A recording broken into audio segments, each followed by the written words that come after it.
बोलो श्यावरे रामचंद्र जी की जय हो।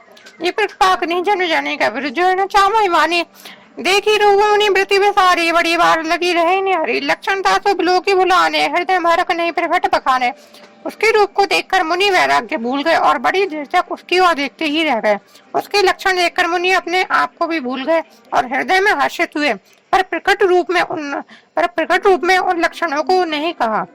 जो यही बड़े अमर सोई होई समय भूमि थी जीतना को इसी में सकल चराचर चाहे बड़े शील निधि कन्या चाही। लक्षणों को सोचकर वे मन में कहने लगे कि जो इसे ब्याहेगा वही अमर हो जाएगा और रणभूमि में कोई उसे जीत न सकेगा। यह शील निधि की कन्या जिसको वरेगी सब चर अचर जीव उसकी सेवा करेंगे। लक्षण सब विचारियों आगे कछुक बनाई भूप बनवाखे कछुक बनाई भूप सन भागे सुता सुलक्षण कहीं नृप पाही नारद चले सोच मन माही।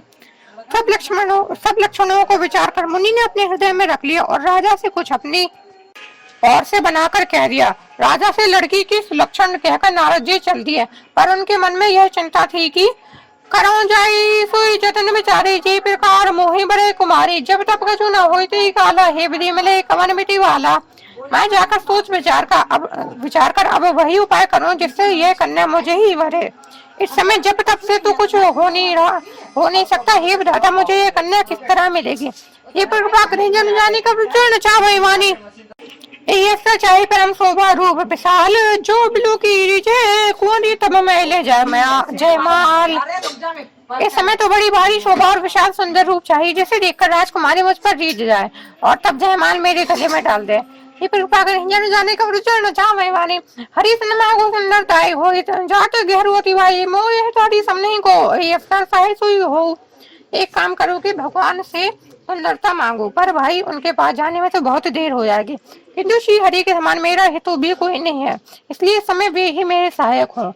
मोबिदी विनय कीनते काला प्रगट प्रभु कौतुक कृपाला प्रभु लोकी मुनि नयन जुड़ाने हो काजू ही हर खाने। उस समय नारद जी ने भगवान की बहुत प्रकार से विनती की, तब लीला में कृपालु प्रभु वहीं प्रकट हो गए। स्वामी को देखकर नारद जी के नेत्र शीतल हो गए और वे मन में बड़े ही हर्षित हुए कि अब तो काम बन ही जाएगा। अति आरती की कथा सुनाए करो कृपा करी हो सहाय आपन रूप देव प्रभु मोहि आन भाषी नहीं पावो ओहि। नारद जी ने बहुत आहत अर्थात दीन होकर सब कथा कह सुनाई और प्रार्थना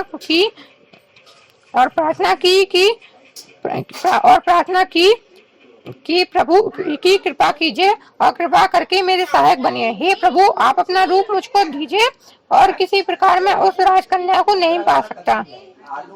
जीवरीनाथ हो हित मोरा करो सुबी दास मैं तोरा निज माया बल देखे विसारा हंसी बोले दीन दयाला। हे नाथ जिस तरह मेरा हित हो वही शीघ्र कीजिए। मैं आपका दास हूँ।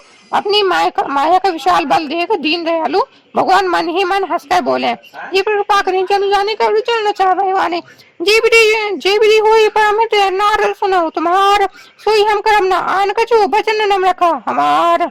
हे नारद जी सुनो, जिस प्रकार आपका परम हित होगा हम वही करेंगे, दूसरे कुछ नहीं, हमारा वचन असत्य नहीं होता।